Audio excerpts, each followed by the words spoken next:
What's up, guy? What's up, Greg? How you doing? Not too bad, brother. Just chilling. Where on the East Coast are you again? West Virginia, like the Eastern Panhandle. So not Oh, like okay. I kind of. can't say. Oh, I'm sorry. I'm like a little bit outside of DC. Oh, okay, I got you. I don't think I've actually met anybody because I grew up on the West Coast. I don't think I've actually met anybody that's from, kind of like that general area. So that's really funny, actually. Yeah, I'm from like right outside of DC, like Northern Virginia area, and then prices are just so damn expensive there that and the wife has horses, so when it was time for us to buy a house, it was like, well, can't afford anything here. We're gonna go west. Oh, she's got horses. Yeah, we have. She only has three, but we have 10 here. Oh shit. Okay. Yeah, yeah, it's a What, handful. what does she do with them? Like, does she like show them, or is they just kind of like hobby? You just kind of hang out with them? She does it's called mounted games. It's like relay races on horseback, like fast-paced relay races. Oh, Sort okay. of like barrel racing, but a little different. They've got a bunch of different games they play. Um, but it's when she first told me she rode horses, I was like, oh man, like we were dating, she's like, hey, come to my horse thing. I was like, fuck, this is gonna suck. Like I pictured the horses like dancing. It's like, man, I don't want to do this shit. And then I saw it and I was like, okay, I can watch this. This is good. Okay. Yeah. It's that. Okay. Yeah. No. I'm assuming that did you like ever grow up with like animals or anything big like that, or it's like just like a dog or something? Dogs and cats and at my house. And then when I started dating her in college, so it's been a little while. I've been around horses ever since. So Oh, horses, and we did cattle for a little while too. I know you do cattle. we got some cows running around here. That's Yeah, just a few. just a couple. Okay, cool, man. That's right on. So, like, how much do you help out with that nowadays? A good bit, like on the weekends. Like I would, I mean, it's pouring rain here today, but I was supposed to be tearing out a fence. She's putting in like a new riding like ring slash arena, so I'm supposed to be tearing out fencing.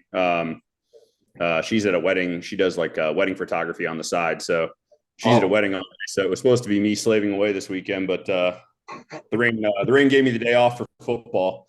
good for you, man. Okay. Oh, what's your college team? Are you like, did you go to a big college? Do you follow any? Ah man, I went to like Blue Ridge Community College, just by JMU. Oh, Yeah, so I went there. I didn't finish. Just kind of ended up coming home, and then have done a bunch of things since then. A bunch of different careers, and I've found myself into coaching and personal training. okay. That's pretty cool. Well, typically what we've been doing for this sort of thing is just having kind of like the stupid little icebreaker question right at the beginning. So, something super unrelated to coaching. So, Perfect. do you think aliens exist? Definitely. Yeah. Aliens, Ghost, sign me up. Oh, you're a ghost Yeah. guy too, huh? Man, I had a house and it was in college that like there were just so many things you couldn't explain.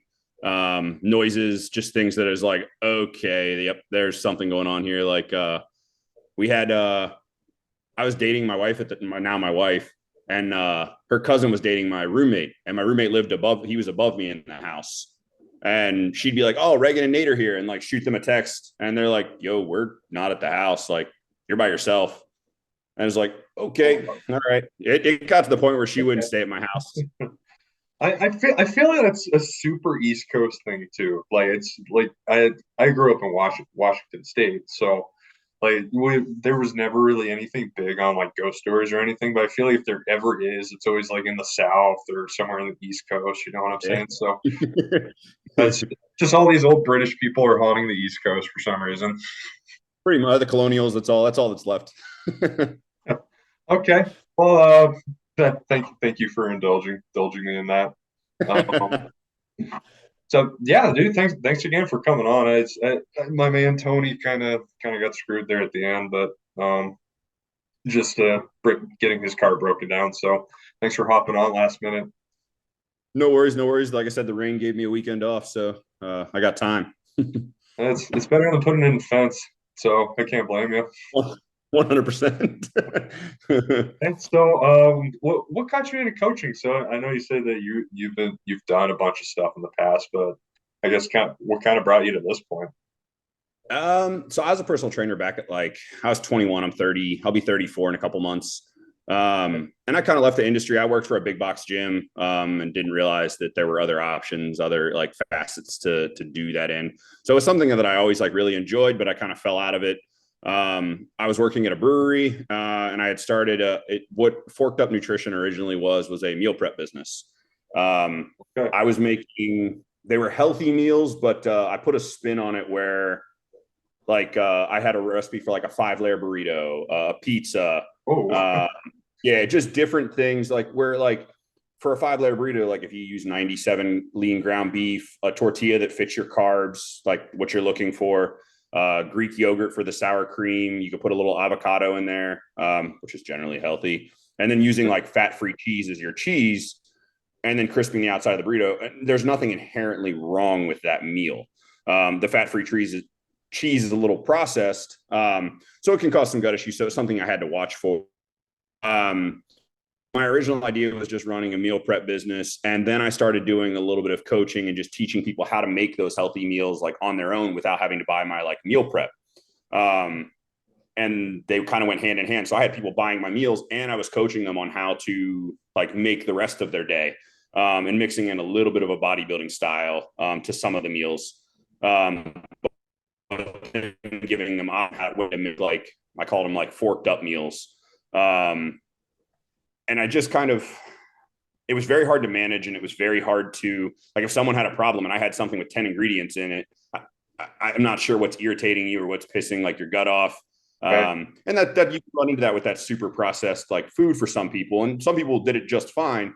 Um, but it was something that I kind of ended up progressing out of. Now it's definitely something I still use with my lifestyle clients, where like teaching them how to make like if I write 100 grams of chicken, 30 grams from a tortilla or wrap, and 100 grams of veggies, like I'm trying to teach them that I don't want them to just make like, don't just make chicken, lettuce, and whatever sugar-free barbecue. Like you don't have to do that. You could do chicken, taco seasoning, peppers and onions, and plain Greek yogurt, and you have like a Mexican burrito. So that's kind of part of it. I still have a little bit of that in me. Um, but as I got deeper, and I ended up folding the meal prep business. But as I got deeper into it, I realized that I kind of enjoyed the bodybuilding coaching more, getting into more of that competitive side of things, working with Matt and everything, seeing what he does, learning from him, and just kind of trying to figure out how to take it to the next step. I started doing like lifestyle and then a little bit of competition prep.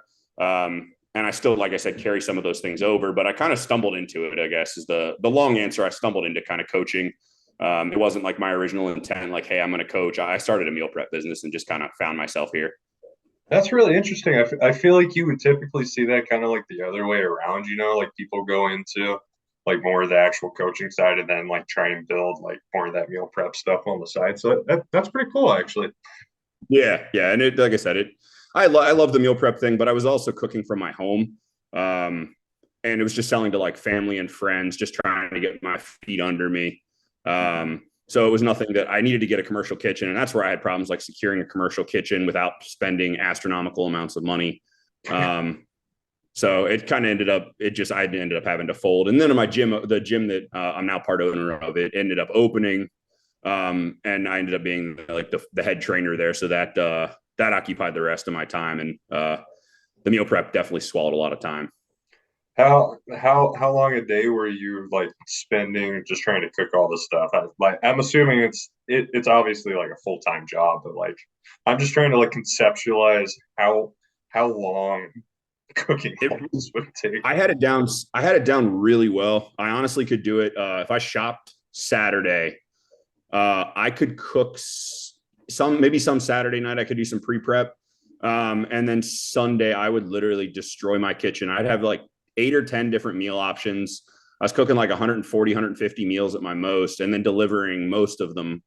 Like my wife had some people at work, so she would just be able to take those to work. But for the most part, I was delivering most of the meals.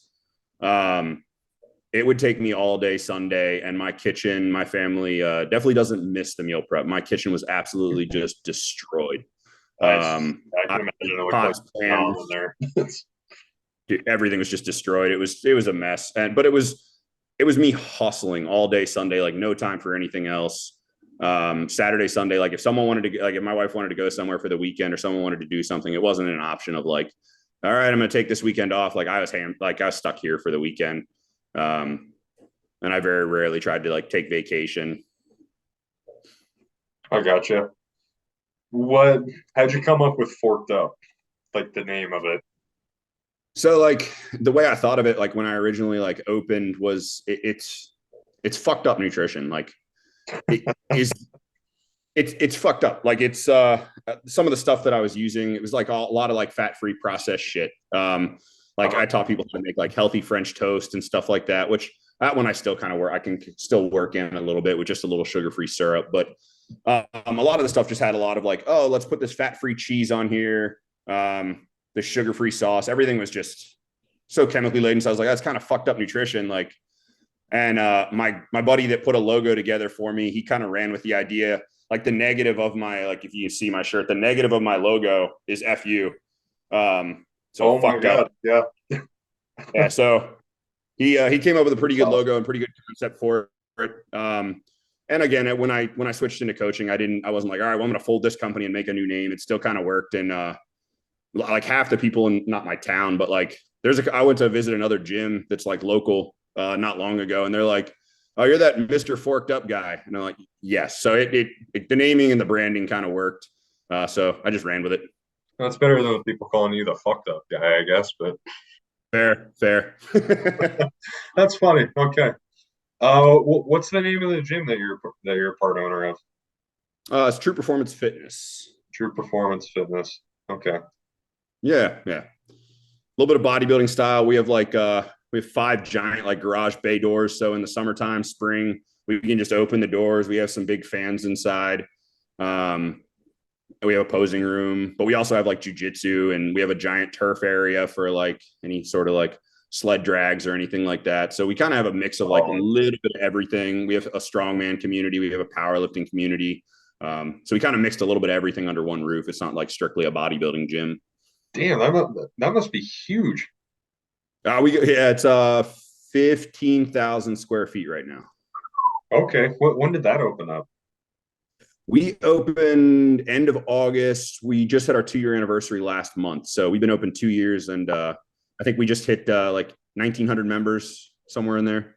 Dude, holy hell. Okay. Yeah, that's way bigger than my gym. But then again, I mean that's like the size of Billings anyway. It's your entire gym. So Yeah. I mean, we're just so like, I know you're not familiar with the area. We're just so like, there's definitely people that live here that commute to DC. We're like an hour and 15 outside of DC, but because we're in West Virginia, it's cheaper to live out here. sure. We get a lot of those commuters. So we still have like in that Eastern Panhandle. It's not like the rest of West Virginia where it's super rural. Like we're rural, but we're not, I can still go, like I was talking the other day, I can still go and get like any fast food or any like big chain restaurant like that I want within 15, 20 minutes. Like we've kind of got that happy medium of like rural and still populated. Yeah, not too far out of town, but not so much that you live in the freaking boonies somewhere. So no, that's Yeah. nice. That's a good place to live. How many Exactly. acres do you have? Just out of curiosity, since you guys got horses. 18 and a half. Oh, that's a good amount, dude. That's a real good Yeah, amount. not too bad. Not too bad. Yeah, I like that. No, that's really cool. So yeah, I know you're a Berzacog guy. I'm pretty sure that's where I originally saw you, like a long time ago. Just I always try and follow as many like coaches guys as I can. So how long Yeah, have you yeah. been working with Matt? I started with Matt. uh, I want to say, was it pre-pandemic? I've been with Matt 3 or 4 years. Oh wow. Yeah. We took like a year and a half almost. Actually, it was 2 years for my first prep with him.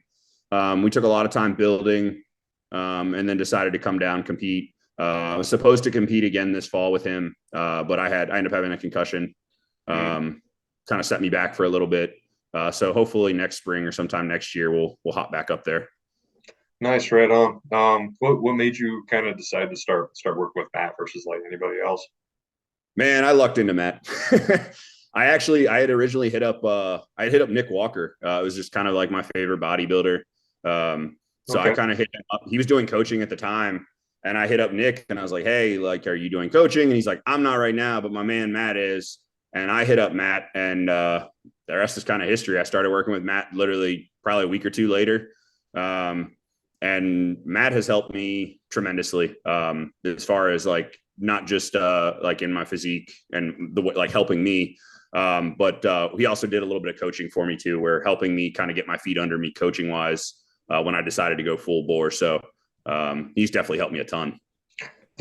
All those dudes, man, like him and Tavish and like Nick Loft, they're all just like good people. So that's really cool that they just kind of still really hope. Oops, almost spilled my coffee there. It's That's a crime. really help keep bringing up. I don't want to call us the young guys, but like the newer guys coming along. So that's really Yeah, cool. yeah. So what's okay? So you said fall. No, not. I'm sorry. You were thinking this fall, and now we're thinking next spring, right? Yeah, spring, fall. I haven't read like I know we had moved back to spring. We got a little like gut stuff we're working through right now, which we think kind of may have stemmed from my concussion got me pretty damn good. Some symptoms you wouldn't usually think like with concussions. So it sidelined me for quite a while, and I think I'm still dealing with a little bit of it. Um, so once we get through those, we'll kind of have a better picture. But I know right now we're still focused on just getting my gut a little bit happier. I'm on a big gut kick right now too. So kind of run me through what sort of your problems are. I mean, we think that the concussion, like there's some studies that Matt found that it can zap some like good bacteria out of your gut, getting a concussion. And we looked back at like my check-ins and leading up to because we kind of we tried a couple things and we did a GI map. I did have a little bit of like a little bit of showing of like SIBO and leaky gut, of course. That's kind of standard. Mm. Some inflammation. So we went through some protocols and everything like that.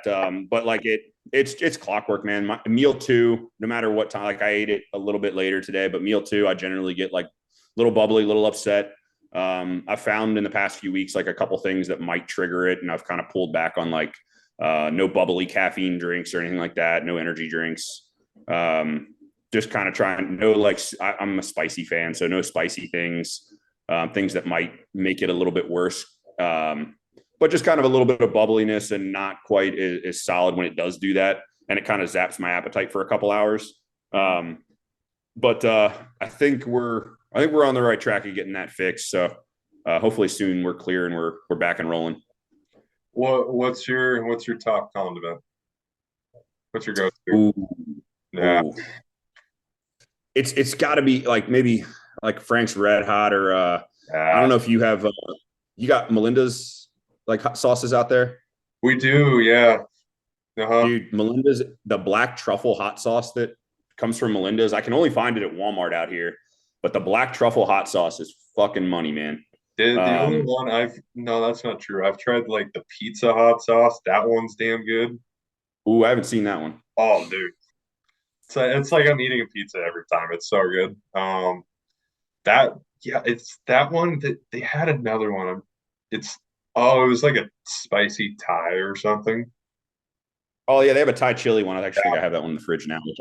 I'll toss in a little bit. They have like a habanero honey mustard that's pretty good. They got But some good again, you see the theme. Everything I get is spicy. stuff. Uh, that yeah, dude. I mean, with even my stuff right now, it's like I've been almost like just raw dogging all my food right now, just salt, just making sure I can get all my food down right now. It sucks, but Yeah, I do a fair bit of that right now too. there's hope. There's hope for the future. Exactly, exactly. But yeah, hopefully once we clear all that, we get uh, we get moving in the right direction. I'll touch base with them and kind of see what the plan is. But I know our most recent plan was the spring. My wife will probably do the spring as well too, so it kind of works out. We don't usually kill each other in prep, so that's a good thing. That is good. Okay, so what's your wife's name again? I'm sorry. Brett. Brett. Okay, and she's bikini, correct? Yeah, yeah. Bikini, good. Yeah. And then shooting for her pro card, is that right? Yeah, they're gonna try a national show this year. I think the oh shit. Man, there's so many damn names. The one in Charleston, might be Junior USA's. Okay, I know it's in Charleston. It's one of the national shows. I think that's the one that they're eyeing currently. gotcha. So we'll see. She'll have her. She'll have to requalify. She thought she was taking the year off, and then kind of ended up back with, or she ended up with Matt. She was not with Matt previously. Kind of ended up with Matt to give a run with Matt. And I think we'll see what happens after that. Okay, nice. How long has she been competing? She's the same as me, man. I think she's just from being on a farm and everything. She was able to transition really quickly to get to the level that she can compete at. Just from growing up, we did a little bit of lifting. Like I said, I was a personal trainer and I've been with her forever. So we've gone through like phases of lifting, but never like this focused. So she's only been competing. This would be her third year competing, I believe. Okay, so she's been doing it for a hot second. Yeah, yeah. Okay. No, cool. That how I can't remember. I could have sworn that she did win a show last year, right? She Or was it won. this year? They did the Ultimate Grand Prix in Florida. Was that last year? Yeah, we did the Ultimate Grand Prix together in Florida last year. And she won her class. And then Nationals was in December in Florida.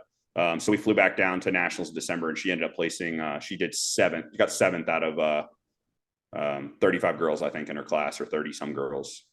Damn. Okay. Yeah, that's really good. Yeah. Good for her. So did oh no, never mind. I'm trying to think. Um, I should probably knock out some of these questions I got. What is something you used to believe about coaching and just like fitness, bodybuilding that you either don't believe now or you believe even more? Ooh. The probably thing that I don't believe is, and we kind of already touched on it, was just that like I definitely came into it thinking that I could definitely focus solely on those like super creative, super processed meals. And I thought that like I'm sure that there are definitely some people that can handle and eat all of that stuff and still Sam Sulek. build like yeah, exactly, perfect example. Like there's people there that need a ton of like processed shit that's just junk and end up with like a great physique. I'm not denying that it's possible, but I think that for general population that there's just, you need to eat a certain like cleanness of food or whole foods, minimally processed, and it's the best key to like success, or at least feeling your best. Hmm. uh, so it's something that I don't put my full faith in, but again, I still took some of those like roots, but it's at a much smaller scale, much less like processed junk. And it makes it a lot easier for me if they do have a problem to sift it out, figure out what the trigger is, and kind of rotate and pick a new option. But I know the lifestyle people don't want to eat chicken and rice and broccoli every day, or I don't beans or want to do whatever. that. I hate broccoli, bro. Yeah, exactly. So to convince someone that doesn't need to hop on stage, like, hey, these are your 6 meals, like there are 5 meals or whatever it is, like this is what you're hammering today. Just teaching them how to still make some cool creative meals. I did stick with that, but again, I just don't do to the level of like processed shit where I thought that I could get away with that, where I guess you just can't, or most Yeah, people can't. I tried to come up with like my own little like recipe book a long time ago, just so I can hand people because I had some lifestyle people who are like, what else can I add to my chicken and rice? I'm like, well, what are you putting on it right now? Like, just salt and pepper. I'm like, you have you been to the condiment aisle at Albertsons or anything? You know, like There's a lot of those. literally there's a list of hot sauces or sugar-free ketchup or other spices you could throw on this guy. You know what I'm saying? Yeah, So definitely. it's just like there's a level of creativity that you can have and still be really successful, just like you're saying. So Yeah. Yep. So again, yeah, that's something I believe really heavily in it, and it's just something that as I've progressed through the years, like I've been doing this, I think 4 or 5 years. as I've progressed through, it's just something that to the level that I was working at when I started, it's just something you can't. I don't believe it anymore, at least. Yeah, so I mean, shoot, even I tried doing that. Like, oh gosh, it was.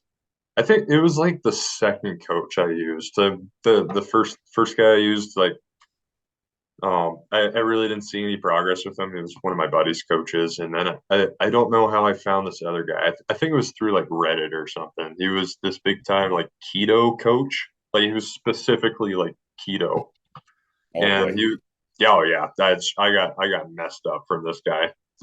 I've spent like the last 2 3 years trying to like get myself out of this hole, but that's a whole different topic of discussion. But like all about like all the sugar free stuff or like just trying to make it's like the food volume sort of deal. You know what I'm talking about? Just trying to eat as much food as you can, minimal calories. It just my gut got so destroyed from that. I feel like, and I'm still trying to deal with that. So Yep. just it just it can work. It can work for some people, but like if you don't have the iron gut, like some of these other people, like again, Sam. So like, if you watch what that kid eats, I've seen like a couple like highlight videos and stuff like that, and I again, that's got to be just something where that kid is just so damn like he's like, and I think they've talked about it on like the bodybuilding podcast where like he just stays lean naturally, so oh, it's ridiculous. he can kind of get away with it. Where and his I guess his gut's holding up as well too. I mean, he's still young, but his gut at 21, his gut is holding up. Which I think at 21, I literally was a dumpster fire. I was drinking and eating whatever I wanted. And I wouldn't. I mean, I was struggling to get above 200 pounds, and I was eating like kind of like a bodybuilder. But if someone put pizza in my face, I wasn't turning pizza down. Like eating that, and then just going out to parties in college, and I feel like I would wake up the next day and feel fine. So we'll see. Maybe an age thing kind of will play into that eventually. But as of now, it seems to be working for him. Eating just some garbage. It's honestly, I hope he's just that big of a freak of nature that he can carry it out because I mean it's literally like 2 gallons of chocolate milk a day, and like all carbs are coming from like bread, just sandwiches, dude. It's ridiculous. And eating like McChickens and Five Guys almost daily at this point. I'm just like, how is this kid alive? How is this kid this strong? That's stupid. Yeah, I'd be fat as a house. I for like a little like just glass of milk at this point. You know what I'm saying without like puking my gut. Fair. But this kid's just rolling along, eating whatever the hell he wants. But Yeah. it's ridiculous. If so, I typically like to have one meal I like to give pretty much every client, whether because it just seems to work out pretty well. So like maybe it's just like a protein shake and like some fruit and nuts at night. It seems to work pretty well for lifestyle clients. Do you have like a typical meal you like to pretty much give everybody, or at least try and give everybody? Uh, I mean, it kind of depends on the situation, but I'm really Sure. like I love, and most people I think even like the lifestyle people I can get behind like cream of rice or oats. Most of them tend to go oats, but I can do cream of rice or oats. But some people for whatever reason don't like cream of rice with protein powder in it, and then like peanut butter. That seems to be like a bread and butter one. Rice Krispie cereal seems to be really good, especially like I mean bodybuilding or lifestyle. Like Rice Krispie cereal with some protein powder in it is fucking delicious, and Absolutely. yeah, it's great. And I mean, the one that I'm sure you've seen with all of Matt's, like not all of Matt's people, but a lot of Matt's people is those Alexia brand French fries. Um, Oh, I have I seen feel, that. Yeah. yeah, Matt's got those in some people's plans, and I think they work well, and it gives people like they're eating fries at that point, but they're non-GMO, so it's a fairly clean source. They're a little processed, but uh, with the low fat content, I think it's something that we can get away with. But I have noticed some like a couple issues with those where a couple of my clients like it gives them indigestion or something, so we end up pulling them. But the one that it probably is the most is the like the oats or oats or cream of rice. It ends up being oats for a lot of people with protein powder. Where are you getting your cream of rice from? Just out of curiosity. Are you like the orange box guy? Are you the like Gerber Nah, bakery orange box. formula? Yeah, orange box, and then if I want like a little bit of a treat, or if for some reason I don't have protein powder, like in a prep situation, like when protein powders get pulled, and it's like, okay, well, you're eating chicken to try to stay a little bit fuller and cream of rice. I'll go and get like Flavor Gang or Pride Foods and get those flavored cream of rices Are to have a those little bit pretty of. good? I've never had those yet. They're pretty damn good. It's like, and they have a little bit of a different, like the Flavor Gang one has, it's a little softer. Like it doesn't have as much like that sandy texture. It's a little smoother. Mm. And they're like the chocolate one's really damn good. Which I like those, especially like for carbing up too. Like, you again, generally you're not eating protein powder when the day of the show. So generally, I mean, you're not eating protein powder the day of the show. So Right. having, having that as like your flavored carb source, if you know the person does really well with cream or rice, those things are great. I got to put you on. So there, I realized the other day. So you know what rice flour is, right? Yeah.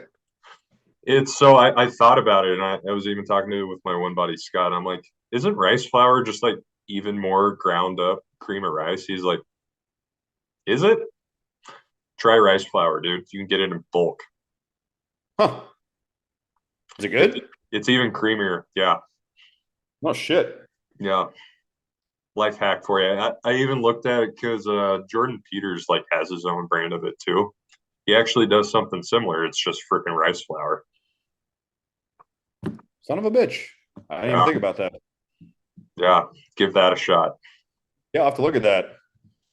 Way cheaper too. Do you guys have like Wincos out there? No, no.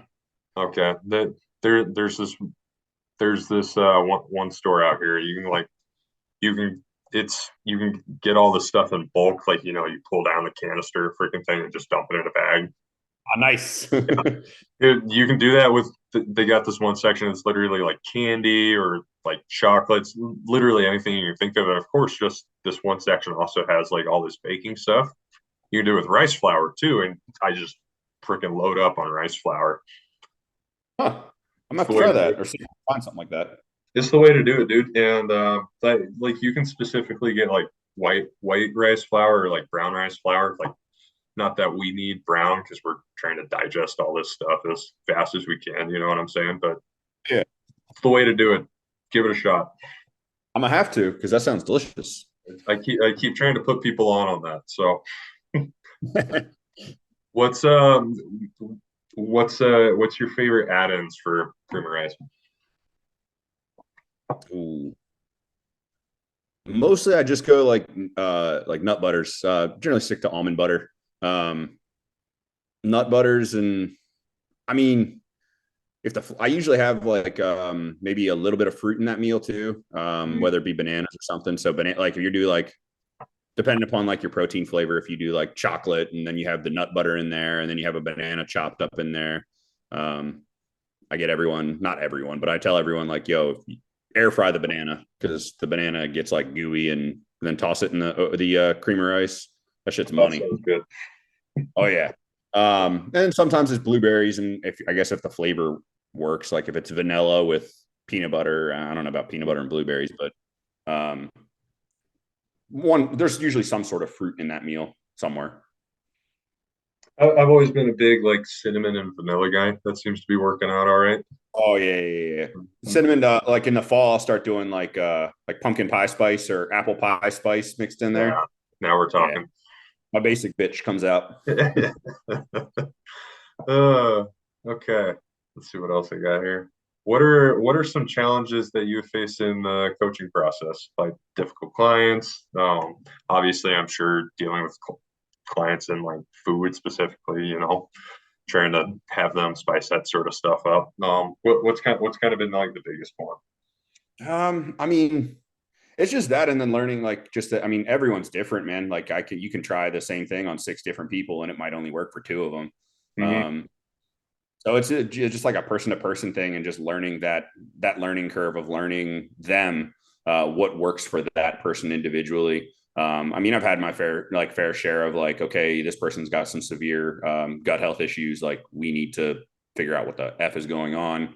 Um, I've had my fair share of like high stress, like adrenal like dysfunction or adrenal fatigue, where they're just tapped the fuck out, overly stressed, just run into the ground. Like inflammation to the nines. So I've had my fair share of some like fun cases that I've had to deal with or learn how to work around. But I'm grateful for those two because again, as a younger coach or learning, that gives me the opportunity to learn from it. And again, each person's different. So if someone's got adrenal dysfunction and you try something, it might work for them, but it might not work for the next person, or a gut health issue. They're going to be solved in different ways. So seeing as many or seeing as much as I can is always the approach that I try to take. Is just repetitions is a big thing with me. Where if I want to do something, I'm not afraid to go at it, and I'm also not afraid to ask if I'm either in over my head or if I need some help. I will definitely ask for guidance and see if I can pick up any tidbits or things or ways to learn my path through. But then for that next time, I know how to address. I have more tools in my kit to address that gut issue, or more tools to address any other issue I might run into. So it's not any one per se where I was like, oh, this is my toughest case, but just seeing each person and their own reality and problem, learning how to work through each person has been fun. But it's a great thing for me to learn. Sure. If there was one issue that we could get rid of as coaches, whether it's like GI problems or clients not adhering to like plans or clients just not training very hard, what would be one that you would want to just like never see ever again? Oh,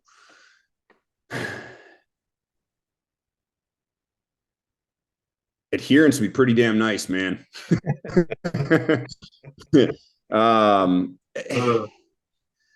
the show, like the prep athletes, they're generally, especially if they've got like a stage deadline, they're generally better. But right,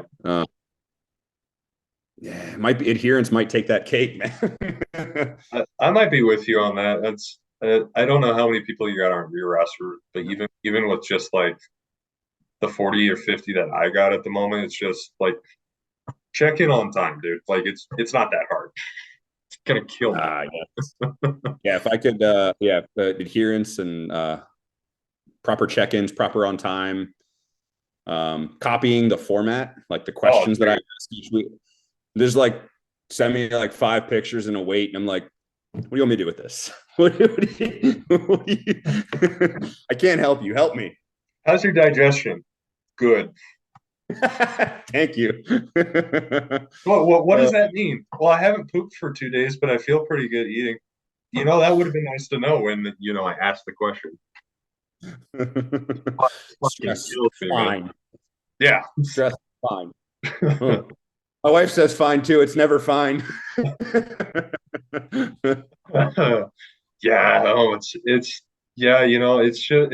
I think the hardest part for me and all this coaching stuff is really trying to get people to understand how like communication needs to be, and trying to really express to them what that needs to look like. So just trying to give them as much examples as possible. Just like one-liners ain't gonna cut it, dude. Like we're doing all this stuff online. It's not like I see you every day in person. I need you to give me more information here. You know what I'm saying? It's just that irks me.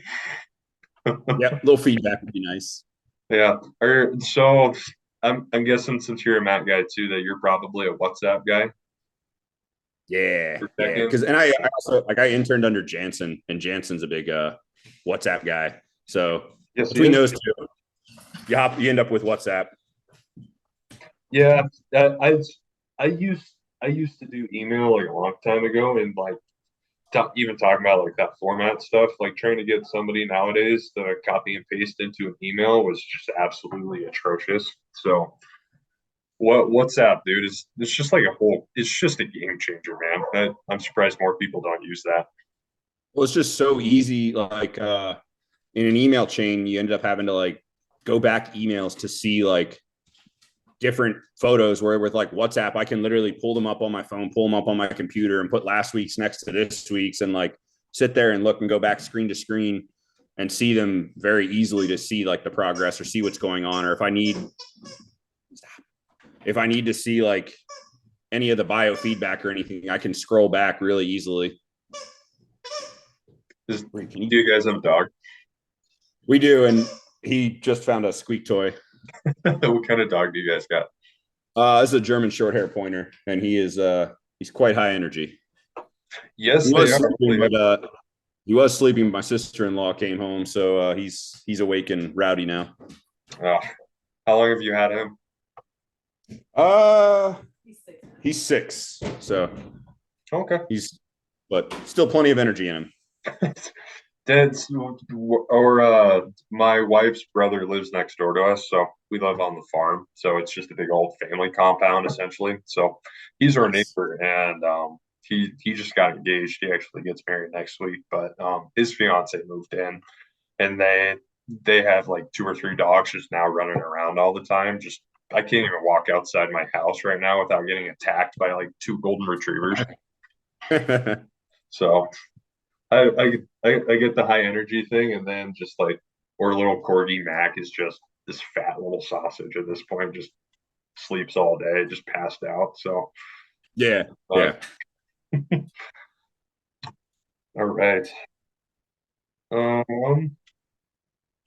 yeah, let's actually talk about training. Like, I, I'm guessing you're probably on the lower volume side of things too in terms of training. Yeah. Lower volume.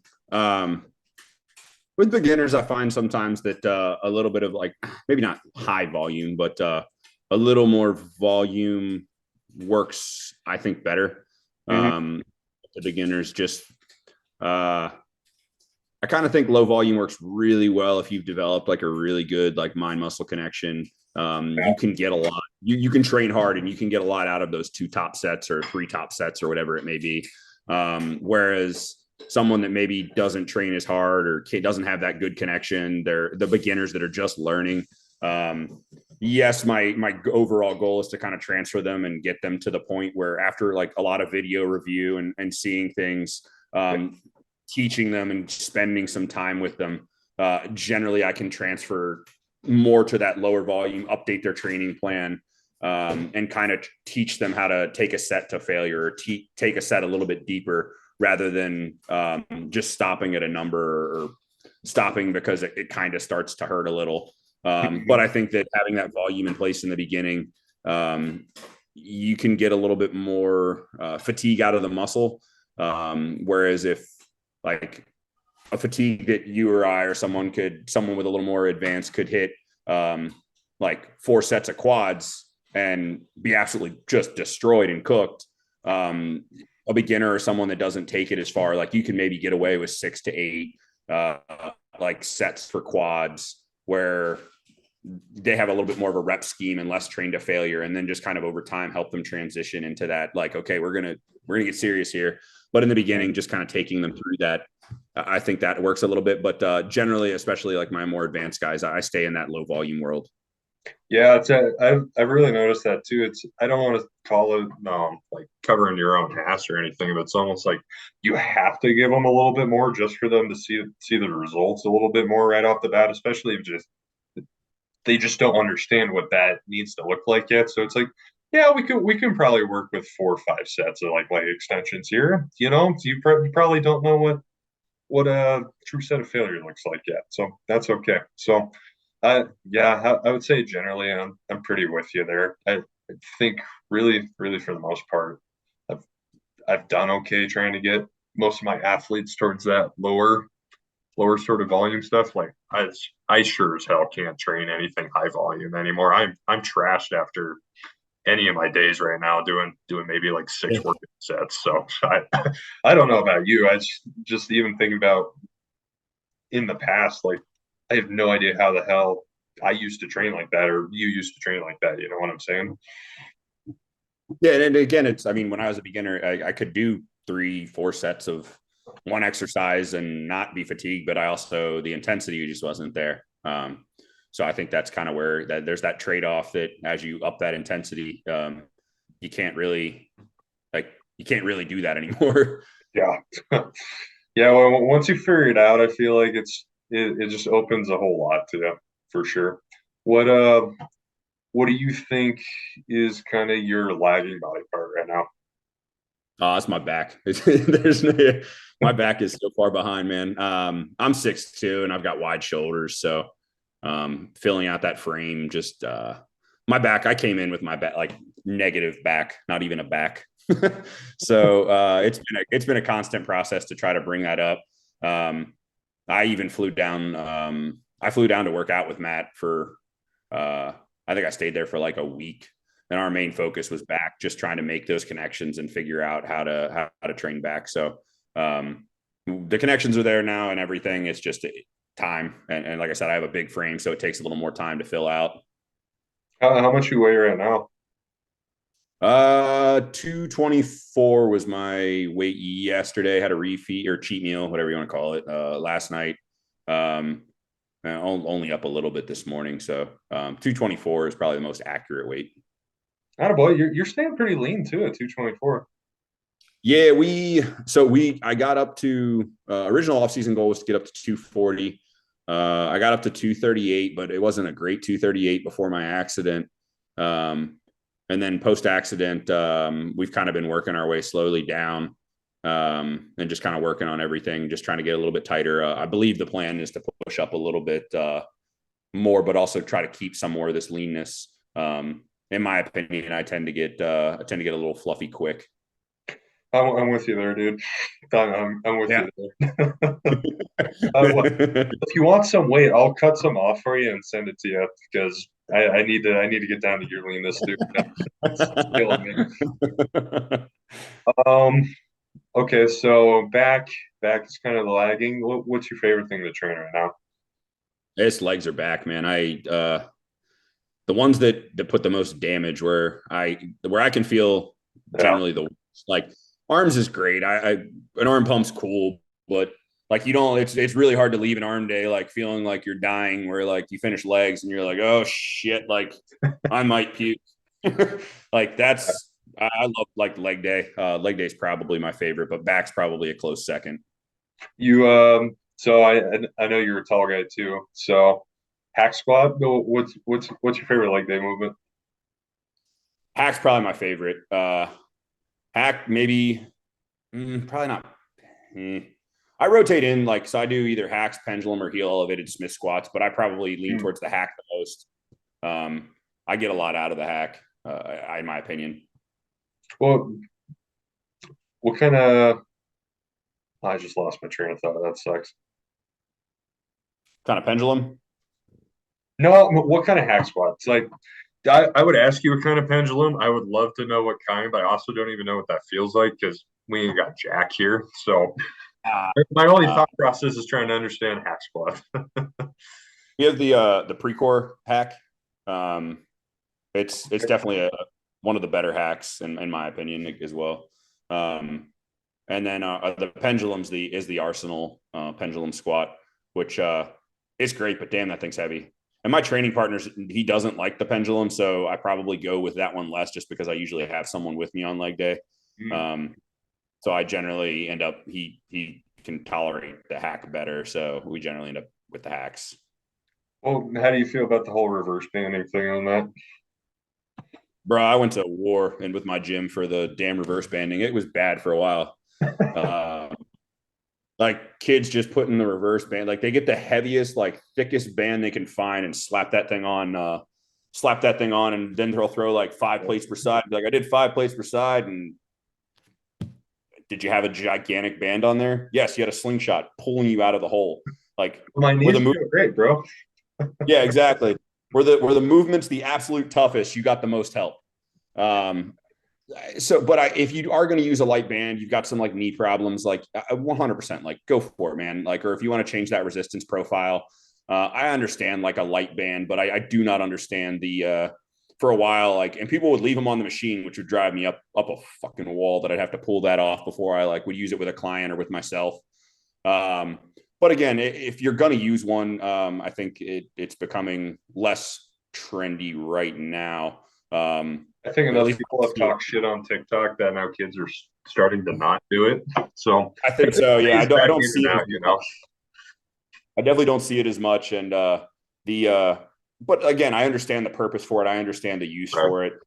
But using the way that you see it now, where like it's a nice thin, like small band, just a little bit of assistance out of that hole, but not enough to like restrict the load so much that like you're just getting shot out of the hole with 5 plates on each side. Right. Um, you probably get a lot more out of that set if you just dropped it to 2 plates or 3 plates and took it the same depth and came out of the hole. Like you're probably going to get more results if you're not using the world's largest band and you just lowered the load a little bit. Right. Right. So what is your biggest gym pet peeve right now? Ooh, it's got to be the re-racking of the weights, man. It's a constant battle out here. I know most gyms probably have that problem, but it's especially as like a personal trainer when I'm training clients. If someone's left like 2 plates on a chest press, like most cases, my clients aren't putting up like 2 plates on a chest press. Like I've got to pull both of those plates off for my 10-year-old or 15-year-old client that's just trying to be a better hockey player or something. I've got to pull off 90 pounds on each side just so that I can use the machine. So it ends up being, and some of these people are only on a 30-minute schedule. So I'm trying to go machine to machine and be efficient here. And it Mhm. ends up slowing me down. So that's probably one. We don't have a huge problem with like the tripods or anything like that. Oh, Or good. like people shirtless. I mean, there's tripods and stuff, but I think everyone at our gym's really respectful of like, oh man, go ahead, go through. You don't get like the angry influencer that like is pissed off because someone walked in front of his camera in a public gym. So Right. I don't think that's a problem at our place. Okay. That was going to be my next question, just because like I see them everywhere on like Instagram and stuff, but like Montana being Montana, like I might be Yeah, the only one with like the only other tripod ever. You know what I'm yeah. saying? So Most people are really respectful at our place. Like, I really haven't noticed or had any. I'm in management too, so like I do personal training management. Like I said, I'm part owner, so I don't. We're not getting like any flood of complaints of like, dude, this guy's got his camera. He's taking up 5 machines. Like, he's filming. He got mad at me because I like. We don't get any of that. I don't think. okay. Yeah, hey, that's good. So I know that's an epidemic freaking in a lot of places right now. Even when I was Yeah, down at Revive, they were kind of all over the place. But I mean, at the same time, that's kind of like the gym to do that, I guess. You know what I yeah, mean? definitely, definitely. So you do a lot of PT stuff. What's generally kind of like your demographic for that? I have a lot of like young athletes, and then people. I have a lot of military, and then people that just kind of want that either strength or like body transformation. I tend to stay in like the strength world, like where I'm best. Uh, Mhm. I don't. We have at my gym, man. I tried to bring a trainer on for kind of everything that you would think of. Like I have someone that does like functional rehab. Um, we have a sports performance guy that played in the NFL. So we kind of grab and I have a couple trainers that work with like hormonal issues. Like I have a good cover of my bases. We have one that was former military, so anyone that we get that wants to do the military testing or anything, like we have our bases covered. So everyone can kind of stay in their lane and like and do what they enjoy. When clients come in, I kind of filter them to where they need to go or where I think they'd fit best, unless they have already requested a trainer. Sure. Um, so I can kind of stay in the strength world, which is why I have a lot of like the young athletes, the military guys that want to get back in shape. I kind of stayed in my own little world, I guess, and it seems to work well. No, awesome. Is there a general? I mean, maybe you don't even have to answer this, but like, is there a client that you like to work with more than others? I like the clients that want to be there. I've Good definitely had the answer. clients that, yeah, I've definitely had the clients that don't want to be there. I can tell that like they're doing this because they think they should. Mhm. Um, I like the clients that come in. I don't want to say I train to like failure, but their version of failure. Um, I don't. I'm not like running them into the ground, but I use a lot of like facial cues, like rep cadence, like how is it slowing down, and stopping them where, and it's different per person, where I know that they're not overly beaten, but or form starts to break down, I'll stop them too. But I generally try to push them pretty hard. So getting that out of the ones that don't really want to be there in general, They're just looking for that, like, hey, I want to say that I went to the gym and worked with my trainer today. Those are the ones where I'm like, all right, like we're one, we're not a good fit, and two, like I have no problem helping and doing and catering to kind of what they're looking for. But the ones that actually like want to be there and want to push, they I'm able to teach them more, show them new moves because they want to invest that time into learning new things. Where the one you can tell that there's some that just want to come in, get a workout in, and get out the door. Yeah, no, absolutely. That's a good trainer. That's what you like to hear right there. Want the people that work. Exactly. Yeah, exactly. Same with my coaching, man. I want the people that want to show. Like, I don't want to chase you around and make you like. I don't want to have to. I'm not your babysitter. I don't want to chase you around and try to get compliance or get you to check in. Like, that's not my job. My job is to keep you on the right track and motivate you. But my job is not to like. I'm not your babysitter. I'm not holding your hand. Come here ready to work and ready to follow the program or what we have to do that day, and give me your all. You give me your all, I'll give you my all. It's kind of how it goes. Yeah, absolutely, absolutely, man. That's really, as a coach, all you want to see, right? Is why even show up at that point? You know what I mean? I can't reiterate that enough to some people. It's like, why are you here? Yes, yes. I can only help compliance. I can't like if you come to me and you're like, well, I'm up 6 pounds. I had 4 cheat meals last week. Like, what do you want? What do you want me to say? Like, what do you want? What do you want me to do with that information? I can't like the That's best I can oddly do. specific. Did that happen once? Oh, bro, I've seen it all. But like, I had a kid when I first started, dude. He would legit have 3 to 4 fast food meals a week. Like every week I would harp on him, like, bro, like you've got to cut down the fast food. Like he lost like a certain number of weight. I forget how much weight he had lost. He lost a certain number of weight. He was comfortable with where he was, but we drug on for like 2 months of him like, yeah, I had McDonald's, Wendy's. He was honest every time. So I mean, I can't fault his honesty, but every time, like I was literally just giving the same pep talk every week. Like, brother, like I want you to get to the next level. This is what I need you to do. Like, let's do one cheat meal. Like, I even tried two. Like, let's just do two. Like, maybe at one of those you get something a little bit healthier. Like, I understand shit happens, but like, go get a Chick-fil-A wrap or something. Like, don't get 5 sandwiches. So And stick with an egg white delight, dude. Just something simple, man.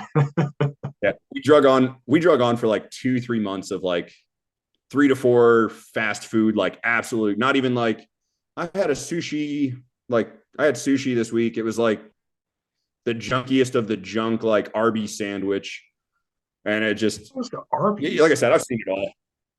You Huh? you you have to hit a pretty like low in your life to say, I'm gonna go to Arby's, dude. I'm gonna go get a roast beef sandwich with nothing on. Oh my Mystery meat, man. Mystery meat. God. Yeah, dude. Who knows what that shit is? Oh my God. Well, would you consider that? Well, let me ask this. What is probably your worst client check-in you've seen, story-wise?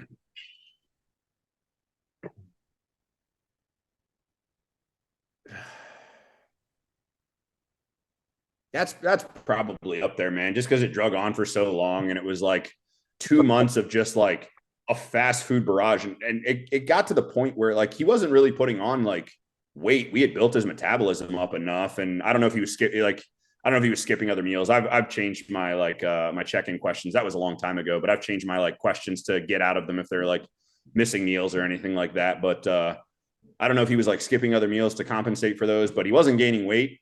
He was just not progressing. And you could tell like if he had like a Five Guys or like McDonald's like the day or two before, you could like look at him and be like, that gut is still definitely holding a lot of McDonald's. But his weight stayed pretty consistent. But other than that, there's not really any like I don't really have any like horror stories or anything like that.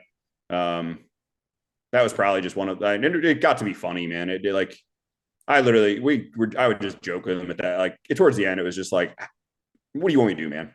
I can't. To at least put mac sauce on it or something. At least make it taste good.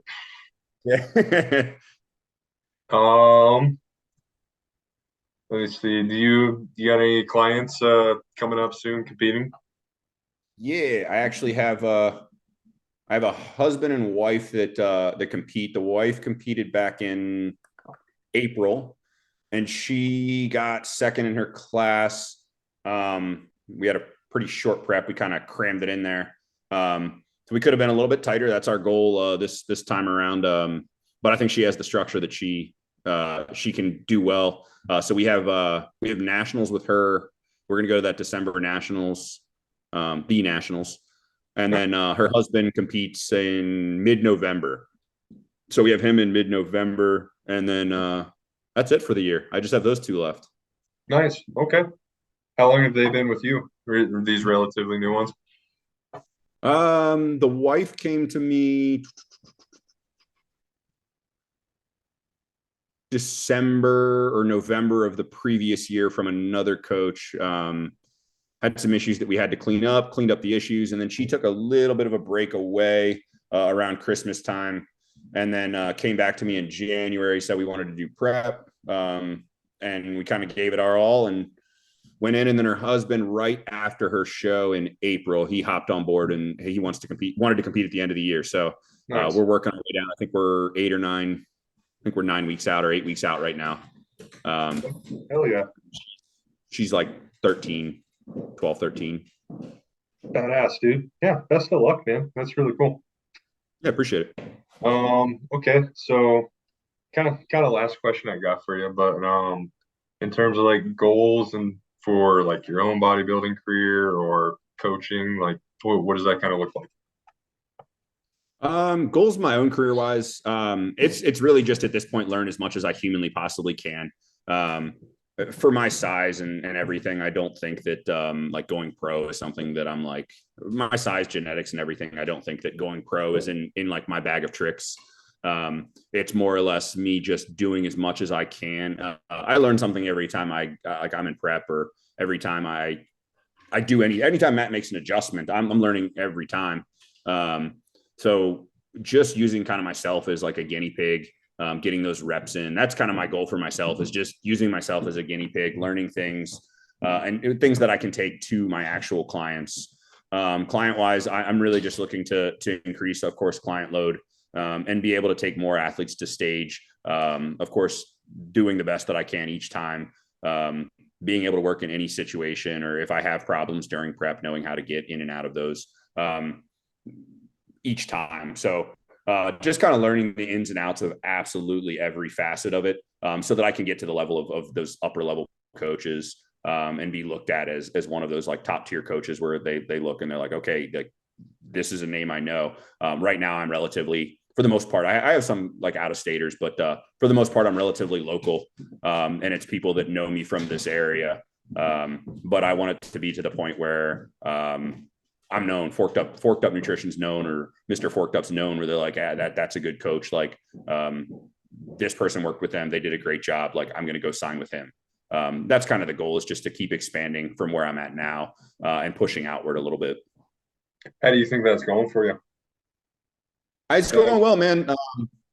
Like again, dude, when I started this, I was charging like $0, just doing like, I was doing as many lifestyle people, contests, like 10-week blitzes, 8-week blitzes.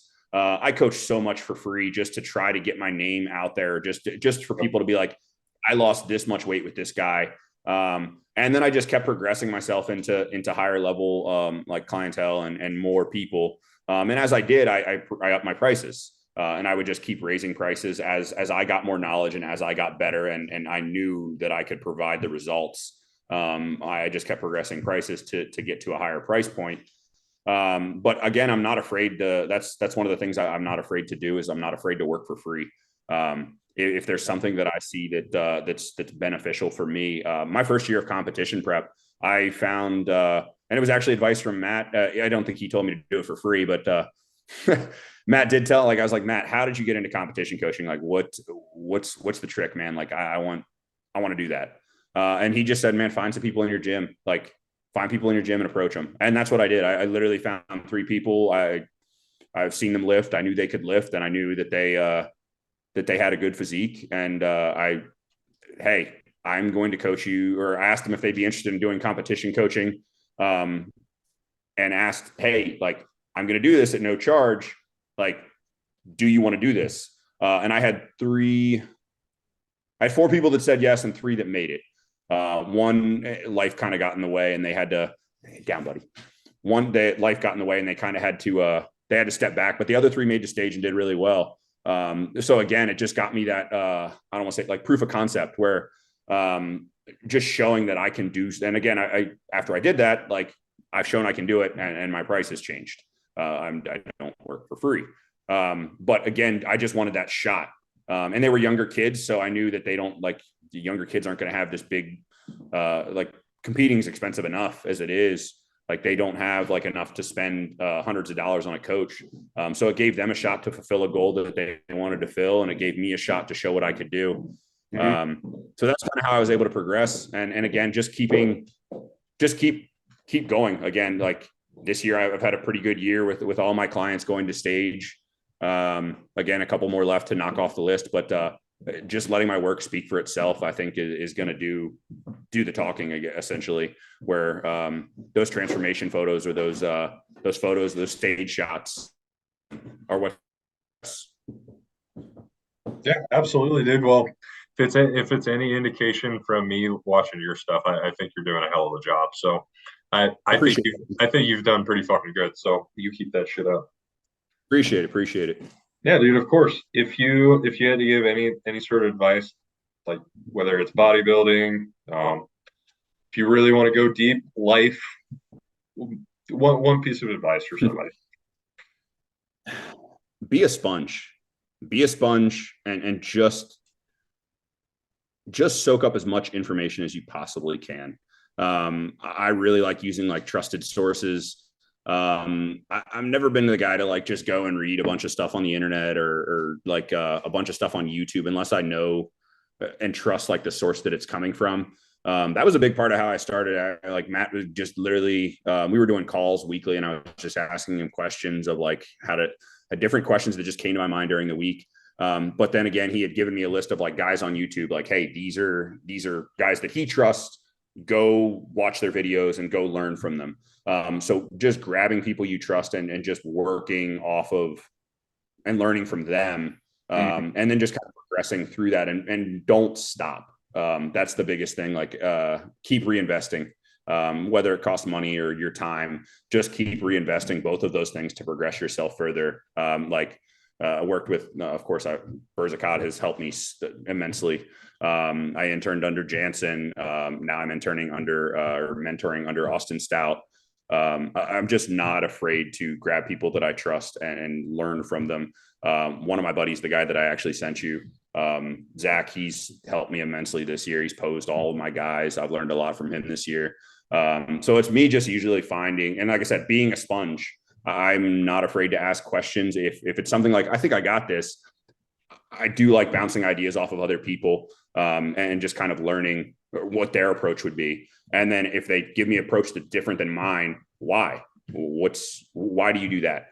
And then taking that tidbit of information, and then for that next client, okay, maybe I'll try their way. Shit, their way's better. Like, just being a sponge and taking things from multiple sources. So you're learning different styles, different methods, seeing which ones work best for you, applying them in different settings. But again, never stop being a sponge.